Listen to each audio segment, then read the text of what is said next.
जे कधी लपणार नाही, आवाज जो कधी दबणार नाही। न्यूज मराठी 24 घेऊन येत आहे अयोध्येत होणाऱ्या श्री प्रभू राम प्राण प्रतिष्ठा सोहळ्यानिमित्त कोल्हापूर ते अयोध्या यावर कोल्हापूरच्या रामभक्तांच्या प्रतिक्रिया। नमस्कार, मी दत्तात्रय तुरस्कर, माजी ग्रामपंचायत सदस्य उचगाव।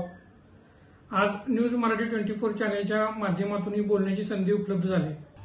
16व्या शतकामध्ये आपल्या राम मंदिराचं हनन करून तिथं एक मस्जिद बांधण्यात आली होती। ती पाडून तिथं परत राम मंदिराची उभारणी होते।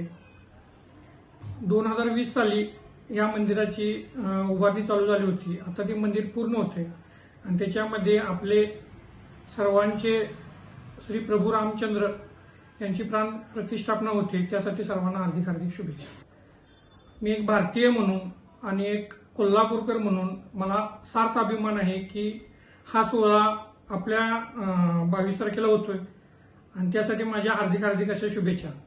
त्याच पद्धतीनं त्या सोहळ्यासाठी आम्हीही उचगाव शिवाजीनगरमधून भव्य अशी शोभायात्रा काढणार आहे। 5 दिवसाचे आम्हीही कार्यक्रम आयोजित केलेले आहेत। त्यामध्ये 3 दिवस कीर्तनाचा कार्यक्रम आहे, 1 दिवस लहान मुलांचे सांस्कृतिक कार्यक्रम आहे आणि शेवटच्या दिवशी भव्य अशी सोहळा यात्रा काढण्यात येणार आहे।